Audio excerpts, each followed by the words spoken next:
সম্প্রতি দিল্লির যন্তর মন্তরে চলছে এক বড়সড় আন্দোলন। আন্দোলনের কারণ রিজার্ভেশন হাটাও আন্দোলন। তারই সাথে আজকে আমরা এই ভিডিওতে আলোচনা করব আজকের দিনে সত্যিই কি রিজার্ভেশন সম্পূর্ণ উঠিয়ে দেওয়াই দরকার, নাকি তার সংশোধনের প্রয়োজন আছে, অথবা তার সাথে সংরক্ষণ থাকাটাই কি যুক্তিযুক্ত আজকের দিনে দাঁড়িয়ে। এই প্রত্যেকটা বিষয় নিয়ে আজকের এই ভিডিওতে আলোচনা করার চেষ্টা করব যুক্তিসঙ্গতভাবে।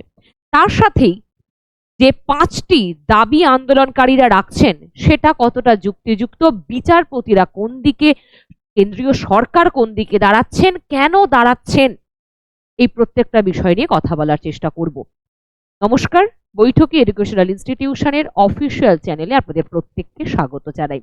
তার আগে একটা কথা বলে রাখি, যদি আপনি এই চ্যানেলে নতুন হয়ে থাকেন তাহলে অবশ্যই চ্যানেলটিকে ফলো করে রাখবেন, কারণ সমস্ত চাকরি সংক্রান্ত নোটিফিকেশন সংক্রান্ত বিষয় এই চ্যানেলেই আলোচনা করা হয়।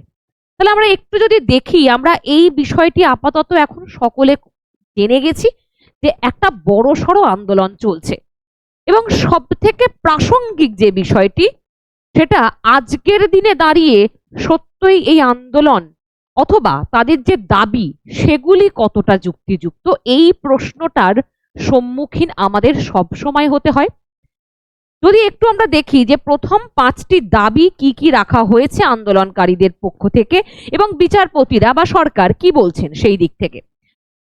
দেখুন, এখানে যদি আসি, প্রথম যে দাবিটি রাখা হচ্ছে সেটা একদম সহজ করে যদি বলি, জাতি ভিত্তিক নয়, আর্থিক ভিত্তিতে সংরক্ষণ প্রয়োজন। বেশ বোঝা গেল বিষয়টি। প্রথম দাবি অর্থাৎ জাতিগত মানে শুধুমাত্র তারা বংশ পরম্পরাগত এসসি এসটি বলে সংরক্ষিত হবেন তার ভিত্তিতে না করে, বরং আর্থিকভাবে যারা পিছিয়ে আছেন তাদেরই এই সমস্ত সুবিধাগুলি দেওয়া প্রয়োজন বলে আন্দোলনকারীরা দাবি তুলছেন। এবার এ প্রসঙ্গে একটা কথা আমি বলি আপনাদের কাছে, সেটা আমরা কিছুদিন আগেই দেখেছিলাম যে প্রায় 9 জন বিচারপতির যে বেঞ্চ, সেখানে এই বিষয়টি উঠেছিল রিজার্ভেশন উঠিয়ে দেওয়ার ব্যাপারে, এবং অধিকাংশ বিচারপতি এই যে ক্রিমি লেয়ারে যারা পৌঁছে গেছেন তাদের সংরক্ষণ না থাকা অথবা তার সাথে আরেকটি বিষয় যুক্ত করেছিলেন যে সাব ক্যাটেগরি অর্থাৎ এসসি এসটি তাদেরই সাব ক্যাটেগরি আনা উচিত। কারণটা হিসেবে তারা কি বলেছিলেন, যারা বেশি করে আর্থিকভাবে পিছিয়ে আছে তাদের এগিয়ে আনার জন্য তাদের সাব ক্যাটেগরি হলে তাহলে এত বছর ধরে, এই যে এত বছর ধরে আমাদের দেশ স্বাধীন হওয়ার পর সংবিধান হয়েছে, তারপর সংরক্ষণের আইন হয়েছে, কিন্তু দেখা গেছে এসসি এসটি সম্প্রদায়ের অনেক মানুষই হয়তো পিছিয়ে আছেন এখনো পর্যন্ত। তাহলে বিচারপতিদের এখানে বক্তব্য ছিল যারা পিছিয়ে আছে তারা অন্তত এবার সুযোগ সুবিধাটা পাবে, এবং আর্থিকভাবেও তারা পিছিয়ে আছে, তাই তাদের মধ্যে সাব ক্যাটেগরি আনার কথা বলা হয়েছে। এবং ক্রিমি লেয়ার স্তরে পৌঁছে যাওয়ার পরে আর রিজার্ভেশন না থাকার প্রসঙ্গও বিচারপতিদের মুখ থেকে উঠে এসেছিল, এবং কেন্দ্রীয় সরকার এর তীব্র বিরোধিতা করেছে। সেখান থেকে উঠে আসে, অর্থাৎ কেন্দ্রীয় সরকারের যে বক্তব্য সেখান থেকে উঠে আসে যে সংরক্ষণের বিষয়টিকে অর্থাৎ এসসি এসটির এই সংরক্ষণের বিষয়টি ওবিসির মতো ক্রিমি লেয়ার নন ক্রিমি লেয়ারের বিষয়ে দেখলে হবে না। এই সংরক্ষণ সম্পূর্ণ আলাদা, এবং বহু বছর ধরে তাদের অত্যাচারিত হয়েছে, তারা বঞ্চিত হয়েছে, শোষিত হয়েছে, বৈষম্যের শিকার হয়েছে, তাই সমস্ত কিছুর দিক থেকে তাদের সংরক্ষণ সুবিধা তারা পাবেন। এই হচ্ছে সরকারের মত, এবং বিচারপতিদের অধিকাংশের কথা তো বললাম। এবার এখন যদি আমরা এই যুক্তিতে আসি তাহলে কোন দিকটি ঠিক। এখন যে আন্দোলন চলছে সেই আন্দোলনের প্রথম দাবি হচ্ছে এটি, শুধুমাত্র জাতিগত ভিত্তিতে নয় বা উপজাতিগত ভিত্তিতে নয়, বরং কি যারা আর্থিকভাবে পিছিয়ে আছে তাদেরকেই সুবিধা দেওয়া উচিত বা তাদের জন্যই সংরক্ষণ রাখা উচিত। যেমন ইডাব্লিউএস আছে বা ওবিসি কেও আমরা বলতে পারি। এবার একটা বিষয়, এখন যদি ওবিসির ক্ষেত্রে অবশ্য সেটা সব ক্ষেত্রে হয় না, কিন্তু ইডাব্লিউএস এর বিষয়টা আমরা এখানে একদম বলতে পারি। ঠিক আছে, ইকোনমিক্যালি উইকার সেকশন, তাহলে যারা আর্থিকভাবে পিছিয়ে আছে তারাই শুধুমাত্র সুযোগ সুবিধাটা পায়, আর এটা কিন্তু বংশ পরম্পরাগত হয় না। ঠিক আছে, এবার ঘটনা হচ্ছে সত্যই তো বাস্তব এখানে যে এখানে যদি দেখি যে আয় আর আর্থিক অবস্থা হওয়া উচিত, মানে প্রকৃত পারিবারিক বার্ষিক আয় সেই ভিত্তিতে হওয়া উচিত, এবং যাতে সব ধর্মের বা বর্ণের প্রকৃত দরিদ্র মানুষ সমান সুযোগ পান এবং সুবিধাভোগী বা আর্থিকভাবে সচ্ছল পরিবারের বদলে অনগ্রসর অগ্রাধি পাক, তাই তো? তাহলে এখন যদি বলি, ধরুন যে আসলে এই মানুষগুলি দরিদ্র কেন হয়ে আছে, এসসি এসটি ওবিসির মানুষেরা দরিদ্র কেন?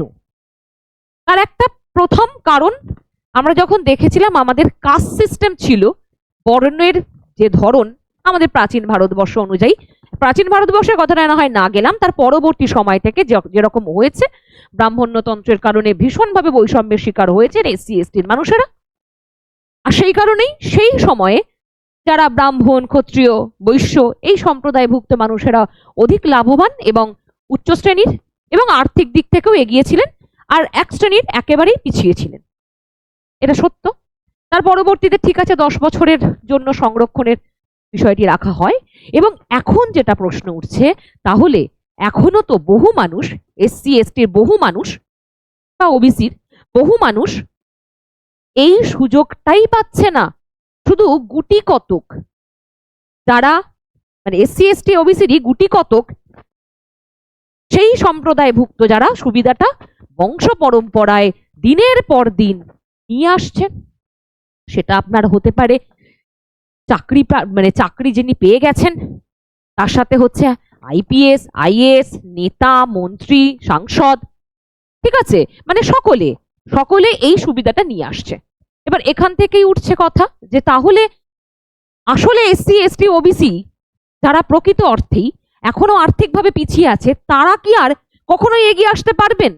কারণ যদি এসসি এসটির ওবিসির ওই যে সুবিধাটা এক শ্রেণীর লোকই নিয়ে নেয় এবং তারা বংশ পরম্পরায় চলতেই থাকে, ধরুন কোনো doctor, engineer, IPS, IAS, police, উকিল, নেতা, মন্ত্রী, মুখ্যমন্ত্রী, রাষ্ট্রপতির পরিবার যদি এইভাবে পেতে থাকে, তাহলে যারা পিছিয়ে আছে তারা তো পিছিয়েই থাকবে।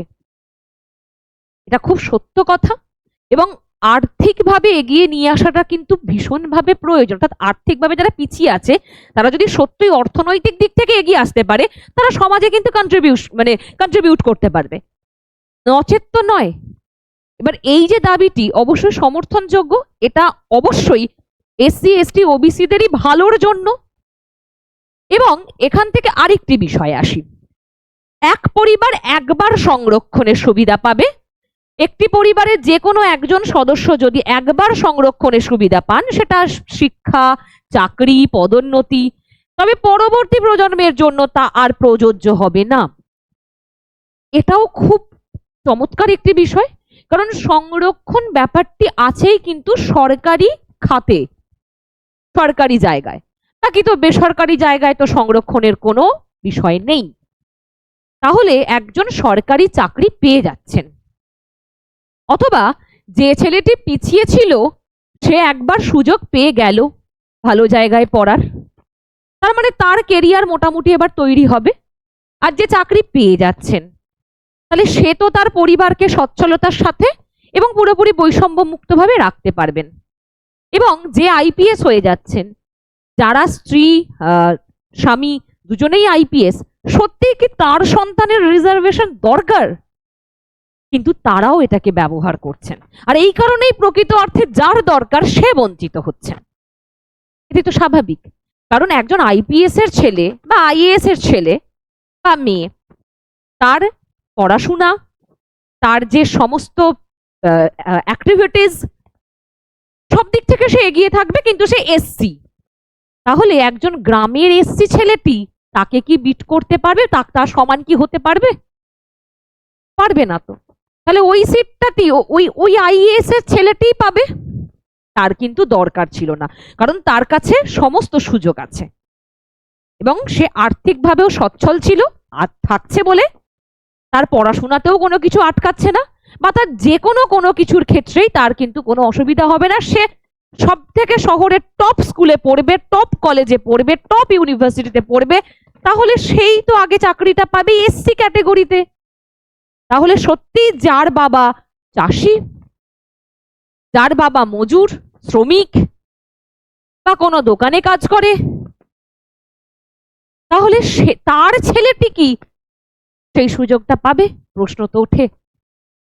সুতরাং এইটি খুব চমৎকার বিষয় যে একটি পরিবারকে একবার দেওয়া উচিত, একবার পেয়ে গেল মানে তার পরবর্তী প্রজন্মের দায়ভার তার উপর থাকছে এবং সে নিজে সেটা করতে পারবে।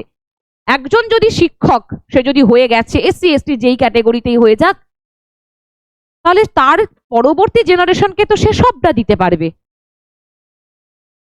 সুতরাং এটিকেও সমর্থন করা যায় এবং এটা সব থেকে ভালো। জেনারেল যারা আছে তারা যে এই প্রসঙ্গটা তুলছে শুধু তা নয়, তার সাথে অনেক সংরক্ষিত শ্রেণীর মানুষেরাও এই বিষয়ে সরব হচ্ছেন যারা অ্যাকচুয়ালি বঞ্চিত। এবং সত্যই যদি এই ক্যাটাগরির জায়গাটি শুধুমাত্র থাকে যে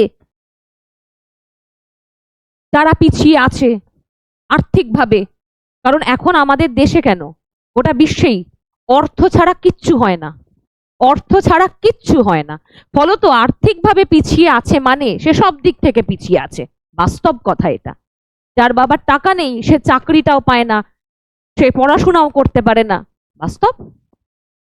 এবং তার সঙ্গে আরেকটি বিষয় সেটা আমি যুক্ত করছি, যেরকম হচ্ছে নাম্বার।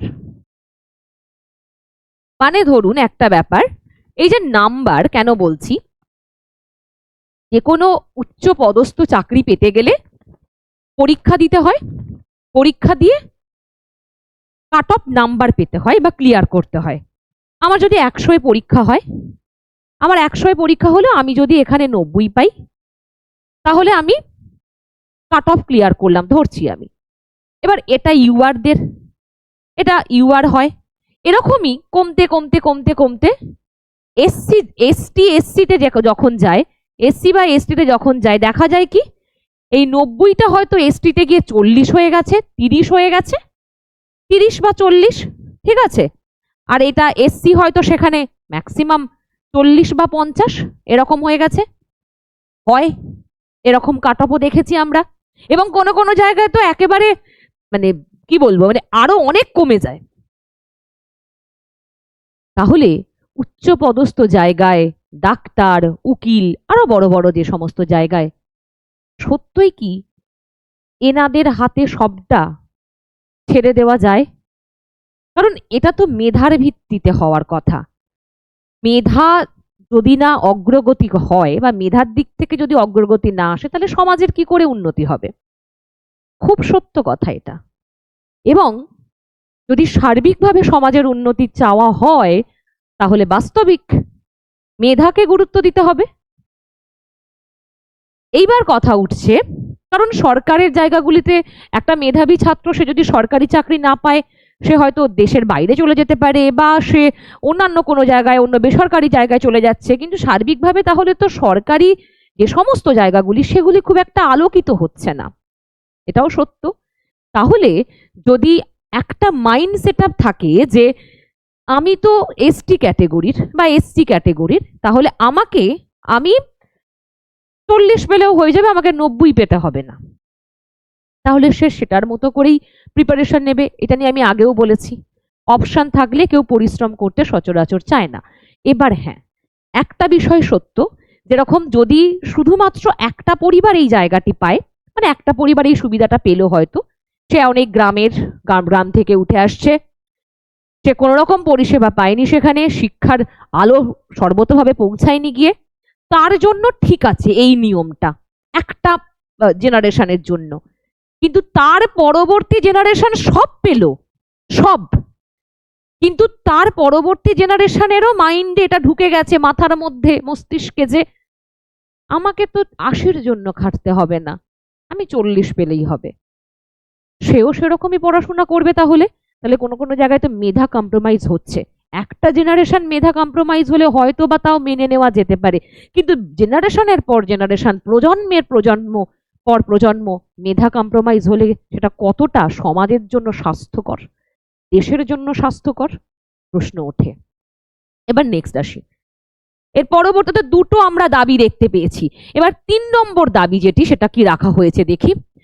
ন্যূনতম যোগ্যতা নম্বর সবার জন্য বাধ্যতামূলক, যে কোনো সরকারি পরীক্ষা বা নিয়োগ প্রক্রিয়ায় জেনারেল, ওবিসি, এসসি, এসটি সব শ্রেণীর জন্য একটি নির্দিষ্ট ন্যূনতম যোগ্যতা নম্বর মিনিমাম কোয়ালিফাইং কাট অফ থাকা বাধ্যতামূলক করতে হবে। যেটা আমি এক্ষুনি বলছিলাম যে 100-র মধ্যে পরীক্ষা 90 পেতে হবে জেনারেল ক্যাটেগরির সমস্ত ছেলে মেয়েদের, কিন্তু সেইটাই কেউ যদি এসসি এসটি হয় সে 10 পাক, 20 পাক, 30 পাক একদম হয়তো যেগুলো খুব সাধারণ লেভেলের পড়াশোনার জায়গা বা চাকরি সেখানে খুব ফারাক দেখা না গেলেও যেগুলো হায়ার এডুকেশনের জায়গা সেখানে কিন্তু বিস্তর ফারাক দেখা যায়। ঠিক আছে, এবার তাহলে একজন 90 পেল, 90 পেয়ে পাশ করছে একজন, কাট অফ তা সে ক্লিয়ার করছে ইউআর। আর একজন সে 30 পেয়ে বা 20 পেয়ে যদি কাট অফ ক্লিয়ার করে তাহলে কেমনটা হয়? নিশ্চয়ই সেটা একটু আগেই বলছিলাম আমি, সেটা খুব একটা ভালো বিষয় হয় না। এবং তাই একটা মিনিমাম কাট অফ রাখতে বলা হচ্ছে। ধরে নিচ্ছি আমি যদি ইউআর এর জন্য একটা কাট অফ হয়, অন্তত তার পাশাপাশি সেই রকমই ওবিসি, এসসি, এসটি শ্রেণীর জন্য নির্দিষ্ট ন্যূনতম কাট অফ রাখা উচিত। বা আমি ধরে নিচ্ছি সকলেরই জন্য একটা 60 বা 70 সকলকেই কোয়ালিফাইং করতে হবে, যেমন 70 আউট অফ 100।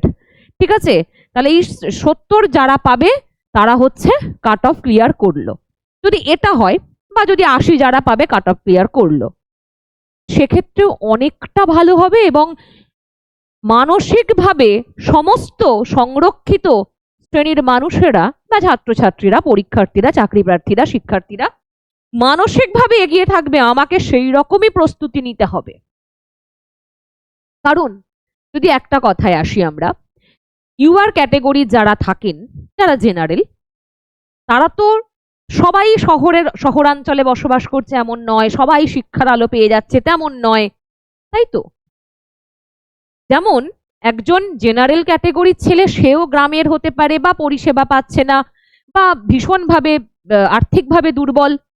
সবাই যে ইডাব্লিউএস করিয়ে ফেলতেই পারে তেমন তো নয়, অনেক মানুষ আছে এরকম। অবশ্য ইডাব্লিউএস এসেছে এখন, খুব ভালো বিষয়, কিন্তু এরকম অনেক গ্রামের ছেলে আছে বা এরকম যারা জেনারেল ক্যাটেগরি, কিন্তু তারাও সুবিধা থেকে বঞ্চিত বা তারাও অনেক কিছু পায় না। আর তেমনি আরেকজন এসসি এসটি ছেলেও, সেও গ্রামে আছে, সেও অনেক সুবিধা পায় না। তাহলে একজন গ্রামে থাকা, সুবিধা না পাওয়া জেনারেল ক্যাটেগরি ছেলেটিকে এখানে কিন্তু 90 পেয়েই কাট অফ তুলতে হবে, আর ওই গ্রামে থাকা এসসি এসটি ছেলেটিকে 30 পেলেও হয়ে যাচ্ছে। তাই মানসিকভাবে তৈরি হবে, পড়াশোনার যে মানোন্নয়নটা বেশি হবে, পরীক্ষার সঙ্গে তার যে প্রস্তুতি সেটা অনেক বেশি হবে। এই সমস্তটা নিয়ে আমার মনে হয় সরকারেরও ভাবা উচিত। তবে স্বাভাবিকভাবেই এই জায়গাগুলো খুব সেন্সিটিভ, সংরক্ষণের জায়গা সেন্সিটিভ, তাই কোনোদিনই কোনো সরকারই এই জায়গায় হাত দিতে চান না। ভোট ব্যাংকের বিষয় থাকে, কিন্তু প্রকৃত অর্থেই দেশের স্বার্থে, দশের স্বার্থে এটা নিয়ে ভাবার আজকে সময় এসেছে, এটা সত্য কথা। তাই সকলের উন্নতির জন্য, সকল ছাত্রছাত্রীর উন্নতির জন্য, কারণ যে সংরক্ষণের সুবিধাটা পাচ্ছে তার ওই যে বললাম মাইন্ডসেট থাকছে, তারও পড়াশোনার উন্নতি হবে আরো বেশি। এই সমস্ত বিষয়টা, তার সাথে তো অবশ্যই আরেকটা বিষয় আমি বলছিলাম যে যেমন এই যেগুলো বলা হয়েছে যে একটা জেনারেশনই পাবে, পরবর্তী জেনারেশন পাবে না, এগুলো প্রাসঙ্গিক, সত্য কথা। তাহলে বাকি যারা বহু বছর ধরে পিছিয়ে আছে তারা এগিয়ে আসতে পারবে। কৃষকের ছেলেটা, মজুরের ছেলেটা, শ্রমিকের ছেলেটা, এরা এগিয়ে আসবে না। তো প্রত্যেকবারে যারা সরকারি চাকরি করছে, বিভিন্ন কলেজ, বিশ্ববিদ্যালয়ে অধ্যাপক, শিক্ষক, উকিল, ডাক্তার, আইপিএস, আইএএস, এদের ছেলে মেয়েরা শুধুমাত্র বছরের পর বছর, প্রজন্মের পর প্রজন্ম সুবিধাটা পাবে না। এটা ভালো বিষয়। এরপর নেক্সট কি, সংরক্ষণের রাজনীতি বন্ধ ও 50% সীমা বজায় রাখা। ঠিক আছে, রাজনৈতিক সুবিধা বা ভোট ব্যাংকের স্বার্থে সংরক্ষণ বাড়ানো বা ব্যবহার করা পুরোপুরি নিষিদ্ধ করতে হবে। যেটা এক্ষুনি আমি বলছিলাম, এটি ভোট ব্যাংকের বিষয়ে কাজ করে। কোন রকম রাজনৈতিক দলই এই জায়গায় খুব একটা হাত দিতে যায় না, বরং কি আমরা যেটা দেখছিলাম যে আমাদের পূর্বতন সরকার যখন ছিল রাজ্যের, তখন এই যে আলাদা করে ওবিসি করিয়ে দেওয়া নিয়েও ভোট ব্যাংকের খেলা হয়েছে, সেই নিয়ে এখন ভুগছে এসএলএসটির সমস্ত ক্যান্ডিডেটরা, বা অন্যান্য পরীক্ষা যেমন পুলিশ কনস্টেবল থেকে শুরু করে যেগুলো হয়ে গিয়েছিল তারা ভুগছে এখন, প্রাইমারিরও তাই। ফলে এই যে একটা রাজনৈতিক দলের সুবিধার চরিতার্থতা করার জন্য সাধারণ মানুষকে একটা সময় ভুগতেও হচ্ছে এখন, যেটা আমরা দেখছি। তাই এখানে যে বিষয়টি বলা হয়েছে যে 50% সীমা বজায় রাখতে হবে, অর্থাৎ বাকি সমস্ত ক্যাটেগরি 50%-এর মধ্যে হবে, আর 50% কিন্তু ইউআর, ঠিক আছে, সেই সীমাটা বজায় রাখতে হবে। এরপর সুপ্রিম কোর্টের নির্দেশ অনুযায়ী মোট সংরক্ষণের পরিমাণ কোনো অবস্থাতেই 50% বেশি যেন অতিক্রম না করে, এটা যেটা বললাম। এখানে একটা ঐতিহাসিক বিষয় ছিল, যেমন 1992-তে ইন্দ্র সাহানি বনাম ভারত ইউনিয়নের একটি মামলা হয়েছিল, ঠিক আছে, সেখান থেকেই আসলে এই বিষয়টি উঠে এসেছে। যেমন সাংবিধানিক বেঞ্চ এই ঐতিহাসিক রায় দেয়, আদালত স্পষ্ট জানায় জাতিভিত্তিক সংরক্ষণ অর্থাৎ এসসি এসটি ওবিসি কোনো অবস্থাতেই মোট উপলব্ধ আসন বা সরকারি পদের 50%-এর বেশি হতে পারবে না, ঠিক আছে, এবং প্রতি 10 বছর অন্তর আর্থ সামাজিক সমীক্ষা চালিয়ে উন্নত সম্প্রদায়গুলোকে সংরক্ষিত তালিকা থেকে সাধারণ তালিকায় স্থানান্তরিত করা যেন হয়। এই যে বিষয়টি একটা বলা হয় যে প্রতি 10 বছর অন্তর অন্তর যদি আর্থ সামাজিক সমীক্ষা মিলিয়ে দেখা যায় এবং যে সম্প্রদায়গুলো উন্নত হয়ে গেছেন, সুবিধা অলরেডি পেয়ে গেছেন, তারা ভালো জায়গায় আছেন, তাদেরকে অন্তত এবার ইউআর করে দেওয়া হোক, তাহলে তার পরবর্তী জেনারেশনের আর তো প্রয়োজন পড়ছে না ক্যাটেগরির, সেই বিষয়টি। এরপরে কি আছে, 5 নম্বর যেটি দাবি এখানে বলা হয়েছে, আমরা 4 নম্বর দাবি দেখলাম আগেরটি, এবং 5 নম্বর যে দাবি সেটি হচ্ছে কোনো নীতি স্থায়ী হতে পারে না, সংরক্ষণকে অনির্দিষ্ট কালের জন্য স্থায়ী না রেখে নির্দিষ্ট সময় ভিত্তিক করা উচিত, ঠিক আছে। তাহলে কি প্রাথমিক স্তর থেকে সরকারি স্কুল, শিক্ষক প্রশিক্ষণ ও ডিজিটাল শিক্ষার মানোন্নয়নে জোর দিয়ে শিক্ষার্থীদের স্বাবলম্বী করা, যাতে বৈষম্য কমে এলে সংরক্ষণ ধীরে ধীরে ধাপে ধাপে প্রত্যাহার করা যায়।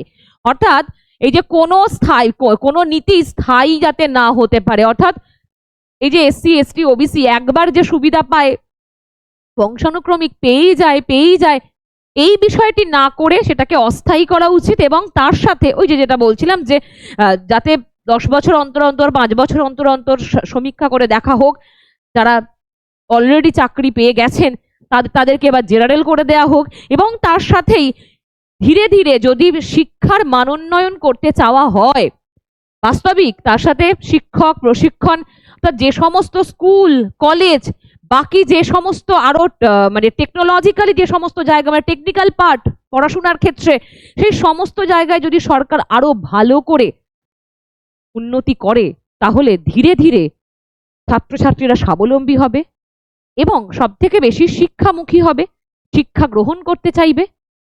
তারই সাথে যদি এইটা সবসময় হয় যে কোনো সংরক্ষিত এসসি এসটি ছেলেটি খুব কম নাম্বার পেয়ে চাকরিটি পেয়ে গেছে, একজন জেনারেল ছেলে, সে হয়তো 100-র মধ্যে 95 পেয়েও চাকরিটি পায়নি, তাহলে সে হতাশায় ডুবে গিয়ে পড়াশোনা থেকে বেরিয়ে যাবে না। একটা মেধাবী ছেলেকে আমরা বা মেয়েকে আমরা হাতছাড়া করব না, এটাও সত্য কথা। ফলে এই প্রত্যেকটা বিষয় কিন্তু খুব একটা অপ্রাসঙ্গিক নয়, এক অর্থে প্রাসঙ্গিক। তবে এটা আমি বলবো যে কোনো আন্দোলনই খুব একটা ধ্বংসাত্মক হওয়া বা হিংস্র হওয়া উচিত নয়, শান্তভাবে সরকারের সাথে এই বিষয়টি নিয়ে কথা বলা উচিত। এবং যে দাবিগুলি এখানে রাখা হয়েছে সব যদি না মেনে নেওয়া যেতে পারে, অন্তত সরকার কিছু কেমন দিক থেকে, যেমন বংশ পরম্পরাগত সংরক্ষণের সুবিধা যাতে না দেওয়া হয়, আর একটা বিষয় আর্থিকভাবে পিছিয়ে পড়া সাব ক্যাটেগরি যদি আনা পসিবল হয়, যেটা বিচারপতিদের কথা অনুযায়ী ছিল, অর্থাৎ যারা যে সম্প্রদায়গুলো একদম পিছনে পড়ে থাকছে যুগের পর যুগ, তারা যেন সুবিধাটা পায়, যারা আর্থিকভাবে পিছিয়ে আছে, এবং তারই সাথে সাব ক্যাটেগরি করলে হয়তো সেই ক্যাটেগরিগুলো যারা অনেক বছর ধরে পায়নি, মানে সুযোগই পায়নি, তাদেরকে সমীক্ষা করে দেখা গেলে তাদের জন্য বেশি করে সংরক্ষণ রাখা যদি সম্ভব হয়, অবশ্যই সেটাকে আমি সাধুবাদ জানাবো। এই বিষয়ে আপনাদের মতামত অবশ্যই জানাবেন।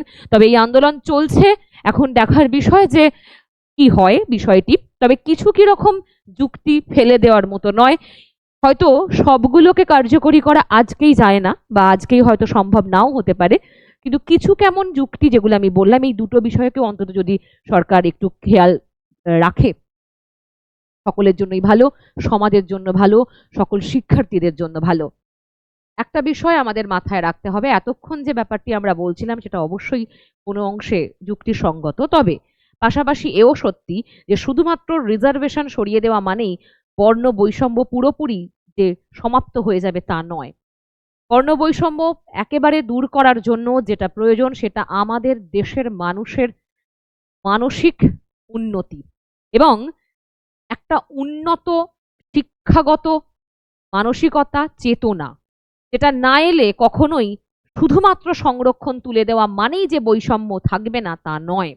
আমরা পূর্বের যে আমরা যখন দেখেছি সমাজ ব্যবস্থা, এই বর্ণ বৈষম্য ভীষণ নিন্দনীয় ধিক্কারজনক একটা সিস্টেম আমাদের ভারতবর্ষের জন্য, যেটা খুবই লজ্জাজনক, এবং সেই বিষয়টি যেন আস্তে আস্তে আসলে আমরা এখন যে সময়ে দাঁড়িয়ে আছি, এই সময়ে দাঁড়িয়ে এগুলো নিয়ে কথা বলার মতো জায়গাও যেন না থাকে, আমরা যেন ভবিষ্যৎ প্রজন্মকে এইরকম একটি বৈষম্য মুক্ত সমাজ উপহার দিয়ে যেতে পারি, সেটার প্রচেষ্টা আমাদের সকলকে করতে হবে, আমাদের দেশের সমস্ত মানুষজনকে করতে হবে। কারণ না হলে একটা কোনো বিষয়ের দ্বারা এই বর্ণ বৈষম্য উঠে যাবে না। তবে একটা প্রশ্ন আমাদের মনের মধ্যে বারবার জন্ম নেয়, যে বর্ণ বৈষম্যের শিকার থেকে বি.আর. আম্বেদকর এই সংরক্ষণের আইন বিষয়টি সংবিধানে তুলে দিয়ে গিয়েছিলেন, 10 বছরের বিষয়টি যখন ছিল, তাহলে আজকের দিনে দাঁড়িয়ে এখনো কেন সংরক্ষণ উঠবে না বা ওঠার প্রয়োজনীয়তা নেই, এই প্রশ্নটা আমাদের কেন ভাবায়? তার কারণটা নিশ্চয়ই যথার্থ আছে, এখনো বৈষম্য দূর হয়নি তাই, এবং এখনো পর্যন্ত অনেক জায়গায় দেখা যায় যে একজন উচ্চ শ্রেণীর বা উচ্চ বর্ণের মানুষ তার মেয়ের বিবাহ নিম্ন বর্ণের মানুষের সাথে দেন না। এখনো এই যে বর্ণ বর্ণ বৈষম্য, ব্রাহ্মণ শূদ্র, এই যে বৈষম্য, এগুলো তো পুরোপুরি যে একেবারেই আমাদের চোখে পড়ে না তা নয়, চোখে তো পড়ে। সুতরাং এই সমস্ত জায়গাটা বন্ধ হওয়া প্রয়োজন। সাথে সাথে তো অবশ্যই, যেটা এতক্ষণ বলছিলাম, শিক্ষার উন্নতি ঘটলে আশা রাখবো সমাজের সমস্ত স্তরে শিক্ষা পৌঁছাক, এবং প্রকৃত শিক্ষা, প্রায়োগিক শিক্ষা, শুধুমাত্র পুঁথিগত শিক্ষা নয়, সেই বিষয়টি আসলে আশা করি ধীরে ধীরে আমরা এই বর্ণ বৈষম্য থেকে বেরিয়ে আসতে পারবো। এরপর আপনাদের অভিমত অবশ্যই আপনারা জানাবেন। ততক্ষণে সকলে ভালো থাকবেন, সুস্থ থাকবেন, দেখা হবে অন্য কোনো ভিডিওতে। ধন্যবাদ।